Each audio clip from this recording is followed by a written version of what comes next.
accusations are about. Yeah, unfortunately, it looks like Sky Fox there in Los Angeles is going to be flying away. We still have our live picture, though, in Miami as well.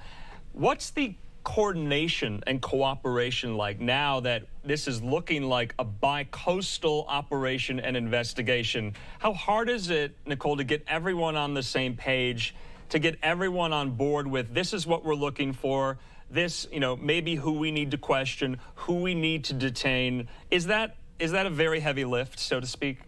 It is a heavy lift, and you can imagine that there were hours and hours of planning that went into the execution, right down to who would be involved on each team, because it has to be something that is not leaked.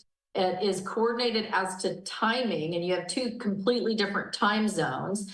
And so you want to make sure that every person on each of those teams is going in at the same time, because you don't want whoever you're trying to investigate to learn that you're looking for documents in one location, because they could quickly secrete them or hide them, destroy them in the secondary location. So this has to happen at the same time.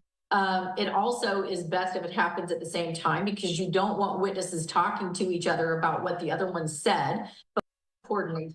And you want to make sure that everyone on the team knows what their role is and what they're supposed to be doing and not supposed to be doing. Okay, so we're taking a live picture right now, Nicole, there in Miami at the residence, one of the residences of Diddy there. I want to show for the viewers that we're going to bring you on camera here, Nicole. We want to thank you for being with us. We're going to keep you around for just a little bit longer because this is a developing story, a breaking story at the moment. We're going to get back to that live picture in just a moment. I want to show our viewers and take them back about how we even came to be familiar and acquainted with this story. We were watching this on one of our feeds, about an hour ago now, and we were watching agents raid a home, so to speak. We have that moment. I want to get you to respond to that moment. This is it here. So take a look at this. All right. You see there so many of these agents. They're trying to break down one of these front doors or at least gain access to it. And so presumably, this is what they train for. This is how they go about this. Do they have to do this in every raid, so to speak? If you're not getting pushback or opposition, or there's no danger posed from any of the individuals in the house, why do they have to have such manpower like this? Well, it does not mean that they believe that there's danger involved, but you can see that these officers are not taking anything for granted. They're there in uniform. They're clearly identifiable as law enforcement. They have what appears to be bulletproof vests on just in case something goes wrong. They have a certain lineup. They know in that stack, if you will, person who is going to be in front all the way down to the person who is going to be at the back. They know who's responsible for breaching the doorway. And it's not the kind of thing you can see. There's such a difference all the way from where the gate to that property that we're looking at now is all the way to the front door of the actual residence. There's some time. So what law enforcement does not typically want to do is ring the doorbell and have a little chat with whoever's on the inside of the house, so that if somebody has a flash drive or something that they might want to flush down the toilet or otherwise remove from the residence or somehow hide, they have time to deal with it. These law enforcement officers have a plan, and they're executing a plan where they also want the element of surprise to be on their side. Oh, I see. Okay, that makes sense. Being in the news, I think the last kind of federal raid in the public consciousness was the raid at Mar-a-Lago in South Florida back in August of 2022, and we saw that kind of all unfold as well. Of course, I'm not comparing these two situations or scenes by any means, but these were essentially, Nicole, raids that we all watched in real time. And so I think a lot of the American people and viewers became pretty well acquainted with how law enforcement does this. Now, let's talk about the probe itself. We're getting that from our sources at Fox 11, that this is an investigation regarding allegations of sex trafficking federally. Now, is that federal aspect important to this? Obviously, states have their own laws on the books when it comes to sex trafficking. But if the feds are looking into this, into homes associated with such a high-profile person, you just have to kind of make the leap that this is going to be a story for a very long time. What is so particular about the federal aspect of this? Again, it's very likely that it is federal because they believe there was some element of crossing state lines with some of the conduct. And again, without seeing the warrant, if we don't see the warrant, we can't see the affidavit. We don't know exactly what the government is alleging occurred here. We're taking a guess based on some civil lawsuit information that this is probably what this is about. It's clearly a criminal investigation at this point. Because you see this law enforcement individuals making entry and conducting this search warrant at a minimum. We don't know if it's also an arrest warrant. And so it has to be that there's some interstate commerce or some crossing of state lines that was affected to make this a federal case. And the reality is that even though a person may have a peaceful reputation, I know nothing about Mr. Combs' reputation.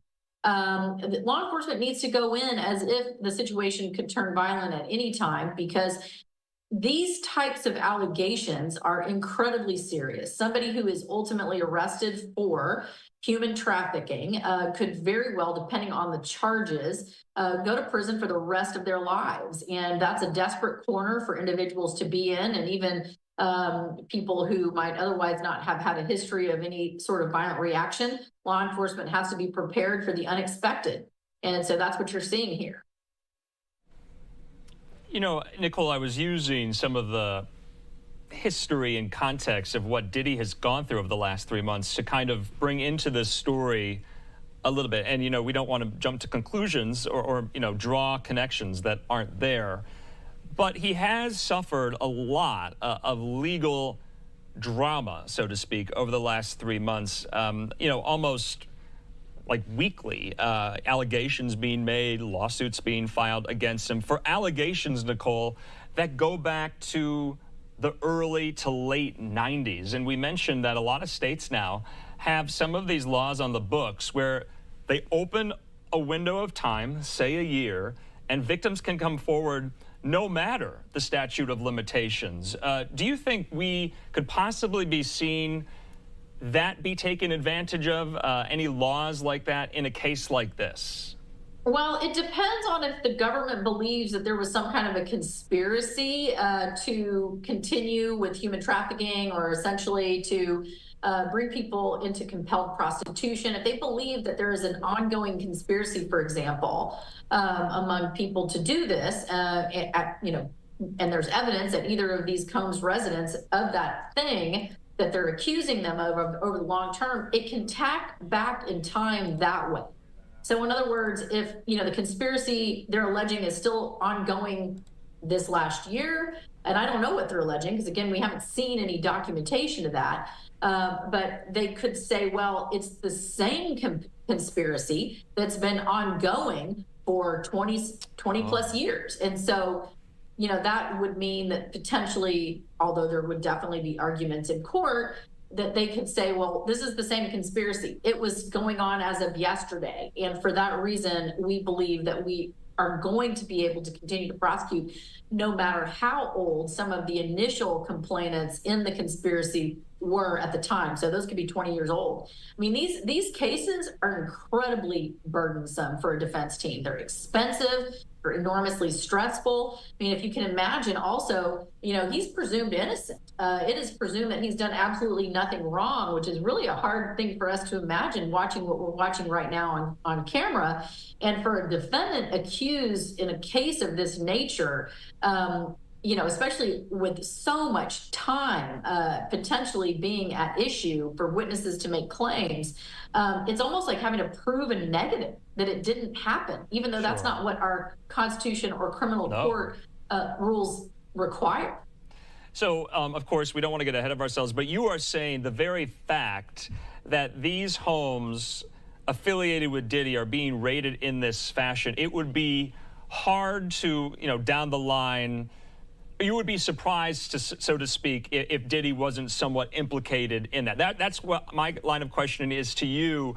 You know, how likely is it that a family member, an employee, a staffer on the grounds, or so to speak, that they are involved primarily, and that the homes just so happen to be owned by Sean Diddy Combs. Is that unlikely or likely in your history? You know, just the fact that they're his residences that does bring concern that they believe, anyway, that evidence of a serious federal crime is located in Combs's home, which leads one to believe that at a minimum they think that potentially there is some involvement. I mean, his home is involved because they got a judge to sign off on a warrant saying evidence of this serious crime is in it. Sure. So he's got a battle ahead. Yeah. You know, I'm going to step away right now from these live pictures. Nicole, I want to get your thoughts on this piece of video from how this all kicked off here. Okay, so you see there, this is in the Holmby Hills neighborhood there in Los Angeles. Investigators detained someone, Nicole, and you see this right here. This is video, this is not live, this is from earlier. And I guess my question to you is, what comes first, kind of the chicken or the egg, the indictment or the raid, or the raid or the indictment? Which comes first? Because you see there, they're detaining people on the ground. This was, maybe an hour ago. No doubt they're going to be questioned, possibly booked, not sure if they're going to be charged. We just don't know any of that. But presumably one has to happen for the other, right? Believe it or not, it doesn't. They can actually they can execute a search warrant without charges being filed based on essentially a criminal complaint. So, I mean, no indictment in that instance. And sometimes they indict a case and they don't have everybody that they think is responsible listed in that indictment, or the grand jury hasn't indicted everybody who they think is a part of the case.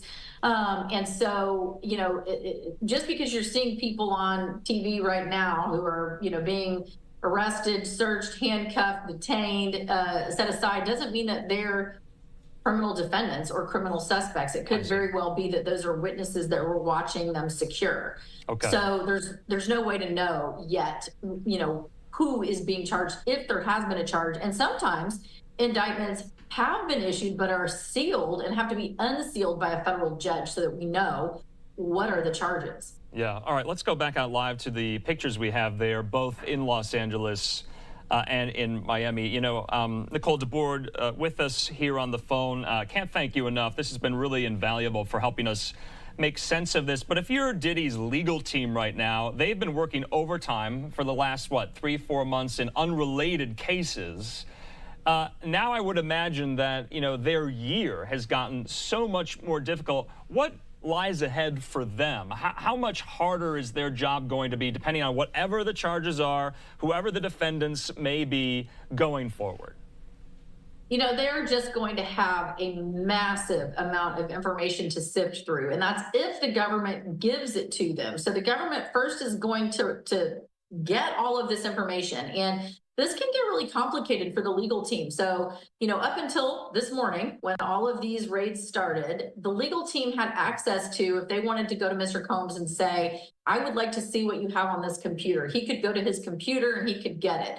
Well, you can bet that all of those items are going to be removed from these residences. And so now they're not accessible to the legal team until the government turns it over and the agents turn it over for review and for discovery. And that can take a while. So when the government takes possession of all the materials that you're using to try to understand allegations like this, the burden is just incredible. So it's going to take a ton of time for these lawyers and their legal teams to sift through this information and to try to calculate what they're even missing. What did the government take that we need access to make sure that Mr. Combs gets due process, if that's in fact what happens, that he's charged at all in these allegations.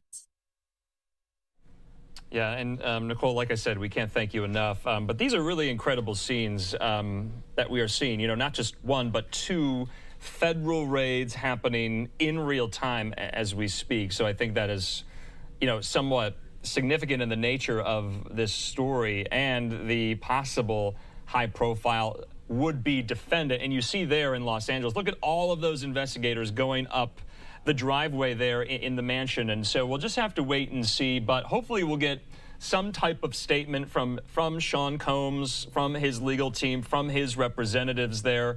But you can see there, Nicole, kind of a large mass of these investigators walking into the driveway and going into the home right there as well. You know, depending, and we were talking about this kind of, but, you know, these homes are massive. So would you presume that these raids, these searches, I mean, they're going to go on for hours? You can make that. They're going to go for possibly days. Oh, I mean, wow. the reality is that they need to, open every drawer. I mean, they're looking for things most likely like could be thumb drives, computer disks, documents, photographs. Anywhere that they can argue, anyway, as law enforcement, that items of that nature could be concealed, they have to look. And in a house like this, I would imagine there are many drawers, many cabinets, many closets, and potentially many electronic devices. They're going to be looking for phones. They're going to be looking for tablets. They're going to be looking for security footage. They're going to be looking for anything that might record data or receive an email or send a text. So there is just a ton of work ahead for these investigators. All right, Nicole DeBord, we can't thank you enough. And maybe we'll check in a little bit later or tomorrow, depending on how this story unfolds here. Nicole DeBord, thanks so much. Thanks for having me. All right, in the meantime here, we're going to stay with this story. We're also going to pivot to another major breaking news story that's been unfolding there in the Los Angeles